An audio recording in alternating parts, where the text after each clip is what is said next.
one who says that one I know why. See just some be aboko. Yeah the radia say. Yeah the radia say ya. Ade tie say na ye ho den na ye betena ha na ye nya dofo nso na mutie yen na aye ne gye nko asama nka me be kan say yen fa sabri na yen appreciate yen listeners yes wo mo a wo mutie Adom 106 in fact esisi adwuma kakra ye yenti bebre no a ho mo nsankan yen menya cause fita fo voter area mo kofodia ma mo kofodia tafo kontumi woni ebeba mo hwe animenti bi ebeba Yadamase Sabribia Abna say ye share fans no ana and I appreciate it odo a omo woman. Na nim say ba ko raba ko frame frita fo a o say onyayen and na obo area bi din say ho de na ompe osa ahwene me da te oni sije nka me da te mo ne mo sire se me da yare men ti Adom sa no na me yare me tumi kura nidi na ye yesu yedom sa yedom sa na ensiesie na ye nso na nsen na enche bia se ko of ekakra ni nyina ye ensiesie adwumade ni bia enti ye se mo bo se ba bia na munyan a emu aye twitwitwi anase ema no technical team no ye ho adwumade denden ebedem na monsa kan wate mosombo mai pa na sije wo se medwumadi a nyame adoma Easter Sunday me no miguso denden wo se na bre wo mu na event so ne ade wo mtine wo se eja ye post ne kakranti no ye se ye mesrese ebenya abaso nyame yadoma Easter Sunday na ye bekoye donation no ye de call Akwasi Hu Health Center ye hospital ho akade nyina bibibia ididi dwuma wa yaresabia na me de call enti mo bia wo a obetumi de atamachi no mani beso na me de akodi dwuma no number ne 0242 602021 0242 602021 Ahwene Foundation ene beko akodi dwuma ne dro nso a ye betwa bibia kama dia baba bamane we hunie ma ye dia ko nti system de se de tie bia ne behia e woko na ya di dwuma no kama sije mame nkwado bokrata nim na fe yenhwe ensema aba wonim se cerebrospinal meningitis no sije wokọ apa East regional yesi se de ohye weather na yesi no enti enam so ama penyifo ehwe apomude ho nsem so no mantam no penyi enomo adeclare ehwo no mo se on a high alert se de be na yade no enkodinya enkoteti bebre enti no omode sa eye ehwo ama ne bono aba Dr. Samani en infoni edasem we ho a wokasa ediafa ho enti no so won potem word ma ye se hwa ye sepa awia na ebo eno aso na de sa yade no eba ye record bi every year enti omo tu anamo bi omo betumi edia se yade no won bebre na se afiwe mu Ghanaian Times se bo ho amane na yewra ama kofibo a ena wo hai a wo ye inspection CJ galamse ya ekoso ni hia se bebo yesu ho ban no impedifo ate ye emrate mo emom training na sa training no wo mu wi a mo de bekwa kosom oman Ghana som no mo kosom no eye yensu wa galamse ese no eno moko protecting su no mbeye whistleblowers a bibini a obehu atetefo no aba no bebo amane na bambofo so no na mo so asom na mo koso denden ti sie Ghanaian Times aka eho asem ene enchem no nyina e wo ha sei na maboso bi ama wo no na mame sije mame fa wo menka wo ntwem se Ghana Water Company Limited Ghana Water Company Limited Madaroma ye papanom ne maamenom ne enuanom e Waterma Community 3 ye se Kanewu Police Station area ho nyina no na wotwe miensa ne sije omunya nsuo na de imagine se wote ba bia e wose Ghana Water e provide wonsuo na ensuo twa ensuo ma for 3 weeks na wabisa ho said won potem wodom no how are they surviving, how should they survive? It is a bibi ni mpo na atotim anase atosia Ghana Water for ya where CJ ye best so mon communicate na omoma omanfo won potem wodom no ehunu na assurances bi won ma mo fama na se etwa nsuo mu na watwe miensa na te won nsuo ma abna ashaiman atadeka ashaiman atadeka down katamanso ehonso ye te be bosum mienu ni ekrani ensuoma ha dwen nungwa okay also many report ensuoma Ghana Water Company Eye adwumako eye services na mo render. Sa services na mo render se ye yetua. Services na mo render no yetua. So I say nia ema asam no esi akoma kra ne say enchiremu bia ma o ye nka hwe enchirewu bia na enso so I mean ye ho kire yen. Water is life. Ensuo ne ye bibia. Ehadwen pa. Ti o manfo e won potem won nya ba bia sigya bobo so asama no atada kanungwa. Da no bete say as a kana na bi akoso Ghana Water Company for no. Ombe supply nsuo no. Na wo ne water tanker drivers no asese ho. Se papa ye ofre mi say o say omo no. Community 23 on Kanewu police station o say omu ni nsuo bataja agese sa tankers ya ene dangerous o sije ete mimi ni sika me de kwafa sa tanker fo no mu di nsuo abra me me da survive sensu etini bi memia na so obi abura bi na obi boho bi woto ni fie memia me den manum nsuo me den manyen nsuo de adijuma da bi Ghana Water Company yesemo de ekoso sa empatam ho ne de ano eden ye be se ora Stanley Mate ono kasama adwuma ekuo no se ensuo de ehu hia enti yesere wo mo ara dia ekoso bia no mo ma amamfo asonte e problem be ya na e bro so ase 3 weeks and over obi nyansuo na bra me fie ensuo mma be 3 hours kra na ho yira mi o wo de wo ade yimaje be especially fie mo doso kakra nipa num nipa nsia e wo fie honom amoyusu WC. What you say? Oh no. Esa krache say ma bibia ye basa e wo fie. Far above Aram or say community 18. E hon so sa. In Suma. Me just say challenge what my area ho. Christian Kwesi Rap Brown or say even in some parts of Ajengano for the past 5 months. Oh, there be. Aba. 5 months. Aba. Ghana Water madarma say yeda esumu a ya yebo yisigi for sobo ene ade say Ghana Water yesemo ya na obi so ede aba no Sprintex okay gono since last year October da bia wo mutonsuo ekasen aba ekasen na abana tankers yon wa wo use a tanker eso no say bia 10,000 liters no eno no 600 Ghana cedis yo betua ebi kura jibosa 600 Ghana cedis there be na me tonsuo nko 600 Ghana cedis na 600 na wo to the bella stay ahen sije ebedi ahen se family no ye sinema ye wo runku kom ye no aduane ye dware na kita nkwara te se me ye bekwa kwose adwaye abusha wa abu a na o de fahin da bi Ghana Water Company Limited ye ni abrepa na ye te kasa sa ma menji break account Facebook ato a shen Simpson say Batrona Sprintex getting to a year no water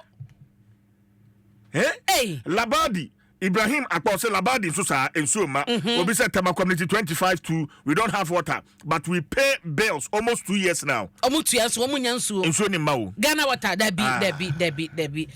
Yaka Ghana Water. Ayo man na dwuma ko. Ene obi won man decision. I say me because sa naba watching ama and the say the annoying part I can say e be say so I'm communicate you and I just say I'm communicate customers and na mo yesa I'm book customers o Ghana Water Company I'm book customers service I will render you to aka yesika na send to aka office no service I will render my why na truck wo so am church move fan che ne yete ho ne yesu ye ni suo enti moto adwadwan Ghana Water mo ye den enti suo ne mba no na boso me baba be gira me fie so baba beje obeje de obeje sebe ade enchen da bi ha dwen Wahu Ghana Water Electricity Company one there's a truck CJ truck near Titi Masomai and the Shaifa. Oh, it's say na saying someone says a Kobase be on bedroom can and say baby on my back off for more than cat ebe bomb near my who say at least the Ghana Water Company Limited you're Stanley Mate no more communicating director was CJ. They are not helping us at all. They are not helping us. Are they? Abna, we admit there are challenges. But when in the you are serving the public. For which reason you are paid? I see say omuye ye favor. I see some ye favor. Abna and the Ghana sen economy akoye. Who tonsuo tank baako 600 Ghana cedis. You. Wabra, you did taxpayers money. You did chair will be kasa one say nsuo beba. onye sensuo ni makra fa ni die ma customers no fa buo ni die ma customers can be chomo no wanye okay kasi see ya so na person say adwuma na person say adwuma no ye ni ya agwo ni mu manyam sa adwuma no ye dia sɛ wonsa no wo ye ni ya enko ni mu manyam. Why do you frustrate I mean citizens? See George Mensa and I come also last week no mu bisa Ghana water for driver ni ba ko sa asema ye kan yan ho. Was it driver ni ka chen so nko bisa aban. Onko kan cha ba no nko bisa aban. Driver ni said the George can is anything to go by there.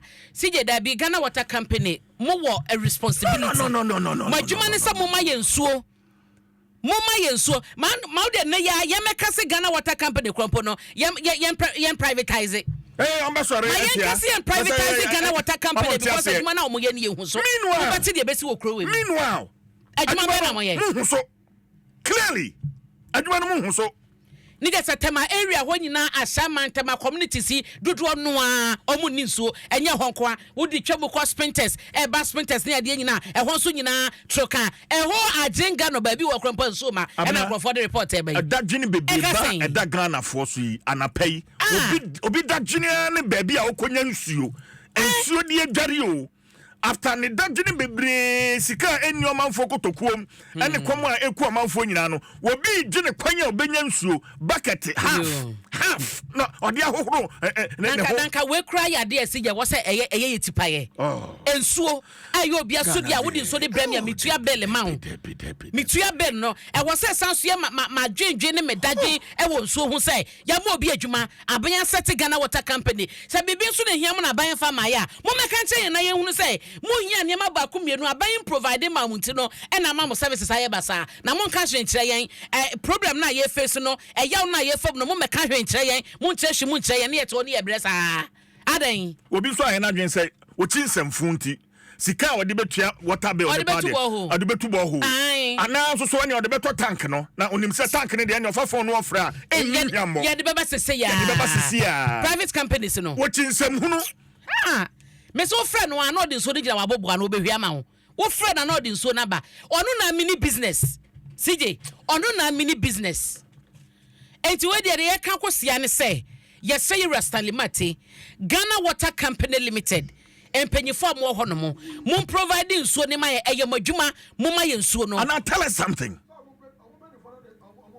mo ba ye nsuo no enye sa na de ye tete ese empanyifo na bia ye nam ne ye tete o se Ghana Water empanyifo na bia na sa operate sa water tank esi ni ade no je de nsuo na ma e ba fa ne nsuo na brewo and nti se tete sa bia mo ma ye hunu se such wickedness. It is alleged that na ma yetete ne say mo ampanyifo na mo boy abro na mo ma yenso Ghana Water mo provide yenso na yenso tempenti kwa ofie no mo na mo sa operate water tankers companies here and na mo ebububu nso de mai it is as Robin Peter to pay pour there and ye da mo so CJ my enko yanim we are hoping say omo de nkrata beba na ya kenkan ha ya nkrata ne ba me say omo de ye de ba ye de news eka wo news mu e de betena ye paper review kwa mo bia te say baby say enhyehyɛ say na mpanyifo de aba it mo bury them Ghana Water Company ombedi dance say we support them nansenya bonsa water works that I'm say say no menti ya closing it down enya de ketwa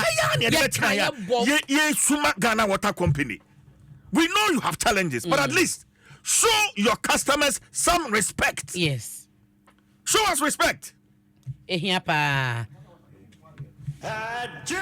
also mo de nkrata ba omo fa release mra na yen kenkan ne ehunu say bia important area wey Kanewu police station Tema community 23 obi kra say free one na Tema community 1 na akosi 12 no omo nya soja ma 2 days in a week yes so mo run enso shift ho ma me hwe say be hu sa comment na ohun yes Mondays and Tuesdays pe no mo nya nso true ohun you and imagine say Kofi kra ho ne community an 16 ya wada pe no mo nya nso enti say ya wada bra on be bia nsuo na se mu nifia otiate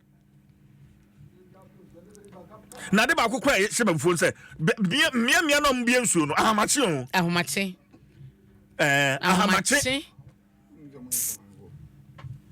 CJ Ghana Water ye twen ye hia nchiremu madaroma ye hia enchiremu mamu nye din na momo ya brosa we can't handle it medase CJ CJ mame fa won enko daily graphic so kasa efa gata ahana ya mpanyifo atreni wo ma wo ekwakobo yesu osu ahoban no we no eyaso ya wo hwe yensase ni muagudie so na wo edi sa dwuma ni nyina na ye galamse ekun no aban chese na ni abre pa ya sa kunye wo beko nti ehwo hyehyɛ ye ni bie na wo de ebe ya woti emu amane no dan chen so a ye kwaye ehwo bambo no na atitire ni ani ntimi ne da obokate ne feto so di miensa eka ehwo asem wo echesen kebe ya aban enfa srafo enko mane ye forest protection nyina no omukoma esa bambo no ewo ye forest ahodo no nti the Bokata Daily Graphic the Dr. Hugh Brown chief executive officer forestry commission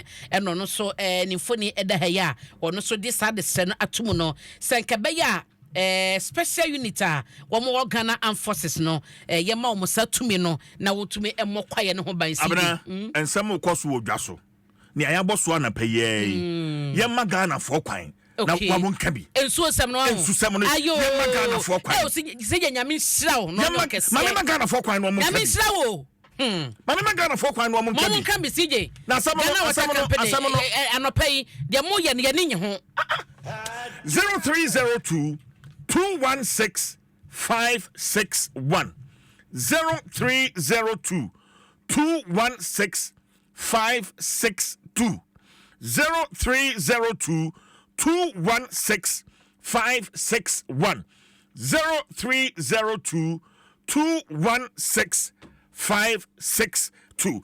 Hello, good morning. Good morning, Doctor. Your first name is Free. Your friend Obin, because Free Atadika. Atadika, Yenti Obin. Almost about 2 to 3 weeks na Atadika in Yensu. 2 to 3 weeks. Yes, a bar najo within 30 minutes nako. And I know 30 minutes no so do say na mutumi so. Se ba kese ko ankanya ya. Wo dey back at big now within a second na akato. Ti ebre won so on power Atadika. Enti kwa be na mfa so nya nsuo mo so moto tank ni mu bi. Me boa. Ye to tank there. Obey me that say. Mon frame. Hello, good morning. Hello, good morning. Yes, sir. Your first name is Free. Your friend in the turn agbe ko make us happy asabi but na mi tinungo. Okay. 2 years ni ya nya nso wo nungo. 2 years ni nungo pram isu oni ho. 2 years. Me kama tell me wo guest house. Every week be me to isu 100 and 1,001 every week be every week. Every week be so 1,100. Hey. Old nungo. Mombisa San George. Hello, good morning. Hello. Do radio no mame. Also free ningo. 2 years and over now. Then what is happening in Ningo? 2 years and over. This is the second caller. Aye. Tiri side omo te ho no. Omo ni access. 2 years. Omo nya so fie mienu. Aisha mame more calls. Hello, good morning. Good morning, CJ. Yes, sir. I first and I can say free. But all me ka say 25 dowinya ARS ni dowinya honum. Nsuo ho. Nsuo ni ho 1 month ni. Nsuo mba. Wo bie pipe no so anadu 1 o'clock. Within 1 hour no matter pressure no so anu nya den eba kitikiti ya ye water tank so it me fill in tank. Every week bia ye ton suo 500 cedis every week bia. Aden. Tifi ye muka bi ma ye ne ye bre. Wọ́n tún mú káfí nkyerẹ́ yẹn. Yeah, titi say one more pure water companies no, or link with the water waste management pennyfo no. It's almost to pipe no say I to the water one pure water sachet no. Tani titi say no credit a. It's mo ka bi man. Me da say. Say e no kresa. We e bone. Ebony. Hello, good morning. Good morning, sir. Yes, I first and I got a friend. But me bo me prefer Atadika. Atadika yenti o. And I do not listen to my buyer no. It's so a credit on and me gare. And I pay me koi. Me di sure. And after my boot with you. Menjari. You soon know. One got it. Menjari, it's only way. Who can you say? You sure I'm there for my boot with you? And I made a call you back. You got your mumbo pa Atadika. Mate, Yanko, more calls. Hello, good morning. Hello, good morning. Hello, good morning. Yes, sir. You're first and I got a friend. But I from me, I'm on me from New Ningo. New Ningo. But Ningo from New Ningo. Many 2 calls from Ningo and a pay. You're more than 2 years. Yeah, baby, I want to say, through and now people so crowd over 3 years. You need you. And to the Pamucha Mumbi, I was a dear and a home. Now, yet if I move a chair, one tanker. The whole town is one tanker. No, yeah, and so yeah. Less than a week long, and I move a stadium. You need you every week. You're trying to like 1.5. That's more 1,000 liters gallon. Uta and sushi 1 week now. Manu got me every week. Yeah, 4 of you should of beauty. Every week, me talk. This means you know better me here. You know better me here. But the young one in Goni. Mate, Yanko, any more calls? Hello, good morning. Hello? Yes. Yeah, was painted. Your friend say, Madam, about Chumhufi Radio, no cry, Nabo didn't share me. Your friend me Rose. Auntie Rose, Sprintex, Yentil. Yeah, for past 6 months, about once a week. And so about once a week. And see, about no one like ya, a better that we see, a brown. To me, saying, and see, that's what we are going through here. It's really, really difficult. And today, beer was all to you. It's terrible. So that's what is happening. Oh, I mean, it's so bad. No more, no money, no more casa. No more friend penny for him before. What is going on? What is wrong? And they should let us know that if there's a problem. Absolutely. Yeah. Communicate. So, Can we be saying? Yes. Thank you very much, my dear. Thank you. Thank you too. Hello, good morning. Hello, good morning. CJ. Yes, madam. And council, so when you? Only about Rose, Queen of the Aries. Rose. Ashama, Lebanon. Ashama, Lebanon. In sure. Yatun, Yomo. Bear 3 days. Lebanon, the insurance de Yatumpa, Yatumi to move 4 or 5 days. Ye be and do 2-3 days. They are sat to move. On one, of course, and of course. And see your best water words for say, your course, no more fan, but to Jamaica. And I said, Rose, one body, you 2, 3, 4, 5 days. Now, you be amount 2, 3, 4 days. Rose, me 2-3 days. Rose, me that's it. I say, hello, good morning. Hello, CJ. Yes, madam. Good morning. Good morning. You're first, and I can say, friend. Yes, I'm in an idea. Me firstly, Oshie. Sure, you. 2 years ago, me and Fioda. Almost catch me say, in no problem in community, my in Syria, almost catch and say, I feed in a macra and I'm 2 borehole. My 2 borehole area, almost catch me some more Bremy bill. And I'm to bill, been 2 years, no man in you. Madam, I said in Syria, but I'm saying about once a week. Ain't you know, men starting something here. Minchia. Ain't my guy. And not bill no Amade Brown said to a bill for Ubo no Wawa Bucket too. Now, so me see any me used to be about 200 cities. I pay more brand pay like 2 cities a month. Brown saying a month. Maybe Brown a month. 2 Ghana cities. Aye. A month. A month. So all money in you. And for the past 2 years, me and you and my coach borehole. I feel almost 2 cities normally bring me every month now accumulating. Me run it here. And on accumulate saying, Zikasan, I go to almost 25 Ghana cities, 250 Ghana cities. 2 cities near the fee. Like 2 cities. What is the 2 cities for? 2 cities near for the meaning every month the other side will be on the banana 2 cities as a whole. And see amount. meter charge. And I don't know what are the meter charge? I'm not a man for 2 more calls. Hello, good morning. Hello, good morning. Yes, madam. Yes, madam. Mr. Mekasa free COMT7. COMT7. COMT7, Brian, Brain. CJ. Pipe neighbor Monday, ni Tuesday. First neighbor Monday, Tuesdays, Wednesdays, next Saturday. You see, almost say Monday, ni Tuesday. Matine say almost the master industry be.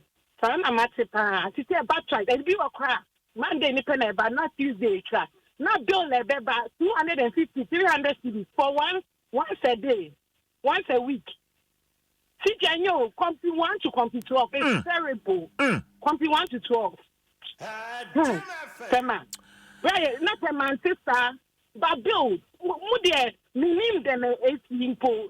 Talk to us, communicate to us. Say, why are you giving us expensive bill for less services? Sister, I imagine say me water bill, me the very treasury bill. But I'm not saying media coach 3 months. We are not making your mocha because I don't get it. We pay high bills in summer. We pay high bills. We only have water once or twice in a week. Thank you very much for calling. Me for my last caller. Hello, good morning. Good morning. Yes, sir. The Frost, I can say free. Friend John, we can say free. Budumbrem. John Budumbrem, yentiu. In fact, on the AM, one said, Budumbrem, one. The hotel be on, we go to on, we have on Golden Gate Hotel. Well, my expanding pipe in the hall. And triple X junction hon. Or triple X. Thank you. Yeah. Thank you. Pipe no ten bia tankers no. We move tankers no.